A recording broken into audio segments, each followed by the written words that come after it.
10minconjesús.net. Señor mío y Dios mío, creo firmemente que estás aquí, que me ves, que me oyes. Te adoro con profunda reverencia. Te pido perdón de mis pecados y gracia para hacer con fruto este rato de oración. Madre mía Inmaculada, San José mi Padre y Señor, Ángel de mi guarda, interced por mí.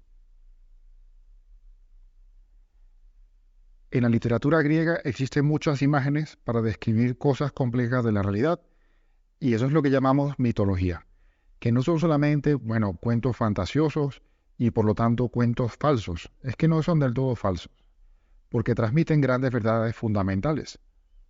Y por eso, uno de los mitos que a mí más me ha ayudado, y de hecho creo que lo he utilizado en alguna otra consideración de estos 10 minutos con Jesús, es el mito de Sísifo. La historia de Sísifo cuenta que él fue un rey de la región de Corinto, que era conocido por su impiedad y también muy conocido por su astucia, que hizo que de hecho burlara varias veces a los dioses, hasta el punto de que los dioses se hartaron de sus marañas y le pusieron un castigo ejemplar. Sísifo fue condenado a empujar eternamente una gran roca hasta la cima de una montaña. Y cuando estaba ya a punto de llegar a la cima, pues la roca terminaba cayendo, rodaba cuesta abajo, de modo que Sísifo tenía que empezar de nuevo.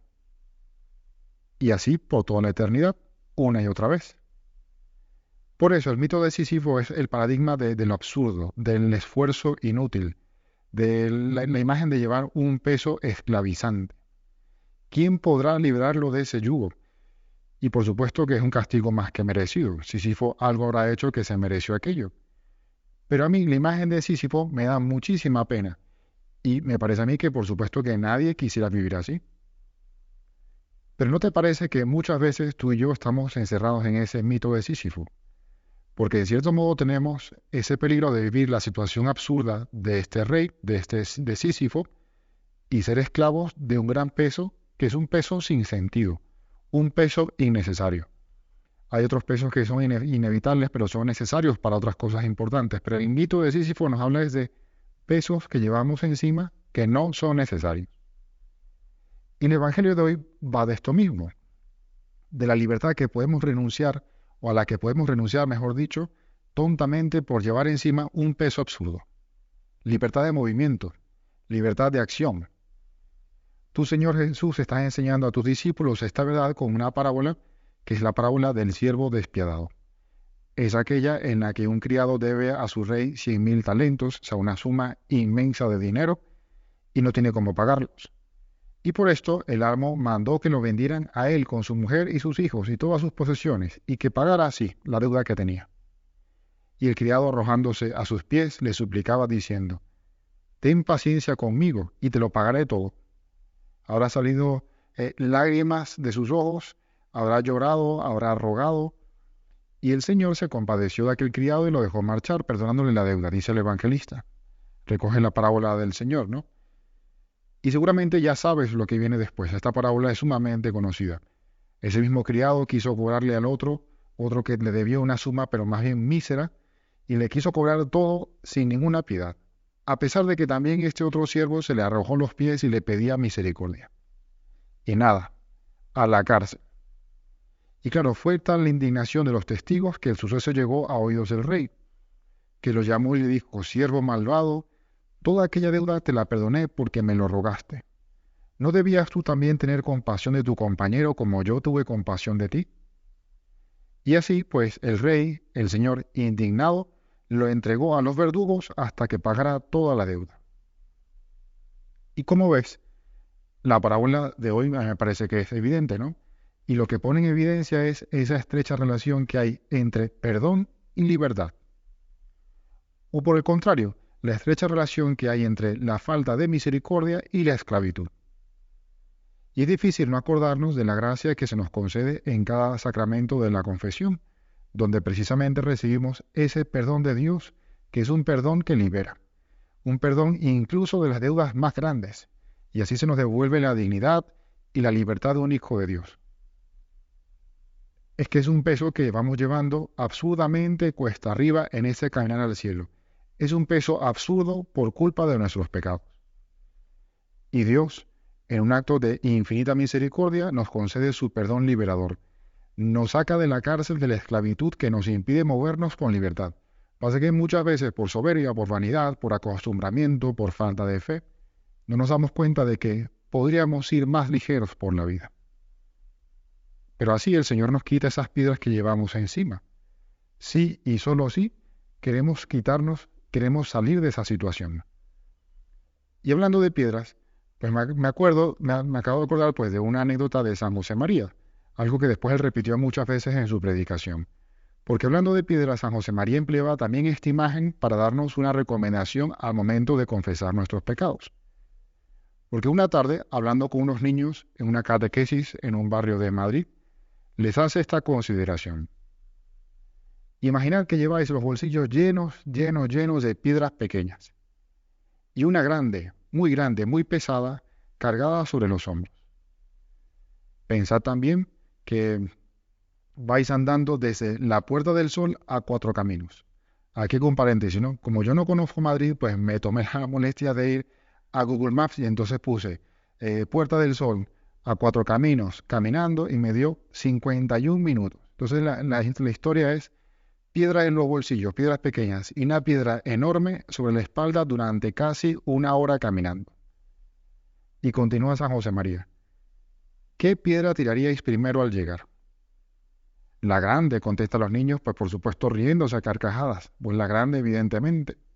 Y después, dice San José María, después, dicen los niños, pues las piedras pequeñas. Y la moraleja que les da San José María es esta. Pues eso debemos hacer con los pecados. Primero debemos decir los mortales o los que dan más vergüenza, y los veniales salen más fácilmente. Y yo creo que aunque no tengamos conciencia de pecados mortales, este consejo de San José María sigue siendo sumamente válido, porque la confesión es esa oportunidad de quitarnos un peso que nos esclaviza.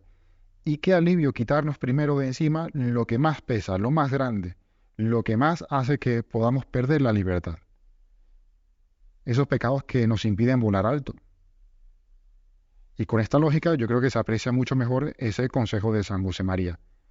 La confesión nos libera, pues libérate primero de lo que más te pesa. A veces los sacerdotes, pues en el confesionario, como no hay un modo único de confesar, pues se nos toca escuchar y uno ya como que sospecha de que aquí alguien se está confesando, pero le está costando decir lo que más vergüenza le da. Y entonces uno nota que da vueltas y nos cuentan pues los chismes de todo el barrio y de toda la familia y tal, y al final, como de paso, pues nada, sueltan la piedra grande. Pues no, San José María nos dice, se trata de liberarte, pues libérate cuanto antes, con urgencia, corriendo de lo que más pesa. Y a veces esa falta de fe, de visión sobrenatural, de dolor de amor por las ofensas a un Dios tan bueno, nos hacen perder de vista esa necesidad de acudir a la confesión. Pero ayuda mucho considerar que en el fondo, quien gana o quien pierde si nos confesamos o no, no es Dios. Por supuesto que a Él le interesa vernos libres, pero los principales beneficiados de esa libertad somos nosotros. Pero además, en esta misma lógica de la relación estrecha entre el perdón y la libertad, la parábola nos invita hoy a soltar otra roca pesadísima que podemos llevar absurdamente sobre nuestras espaldas. Es la roca de no perdonar a los demás. Porque la condena del criado de la parábola se debía precisamente a que no supo perdonar, y las circunstancias lo que hicieron fue jugar en su contra. Él había recibido mucho, pero se consideraba merecedor de todo aquel perdón, y no supo valorar la libertad que va unida al perdón. Ayúdanos, Señor, a sabernos en eterna deuda de gratitud contigo, para que luego nos sea más fácil librarnos de esa piedra, de ese yugo del resentimiento o del rencor hacia los demás. Ayúdanos a ser humildes y a ver qué piedra no hemos terminado de soltar por no querer terminar de perdonar de corazón, totalmente y sin condiciones, a quien sea que nos haya herido en el pasado. Porque el no perdonar nos quita energía, nos quita tiempo que necesitamos también para otras cosas más importantes. Como dijo una vez un autor cristiano, perdonar es liberar a un prisionero y descubrir que el prisionero eras tú. Y es verdad que el perdón muchas veces es una de las cosas más difíciles de hacer para una persona, pero también es una de las más importantes. El perdón trae la paz. El perdón permite dejar de lado la ira y el dolor que nos quitan energía, permite seguir adelante con la vida. Y sobre todo, nos devuelve la libertad, nos libera de la triste condición de Sísifo y nos devuelve la libertad de un hijo de Dios. Vale la pena. Te doy gracias, Dios mío, por los buenos propósitos, afectos e inspiraciones que me has comunicado en esta meditación. Te pido ayuda para ponerlos por obra. Madre mía Inmaculada, San José, mi Padre y Señor, Ángel de mi guarda, intercede por mí.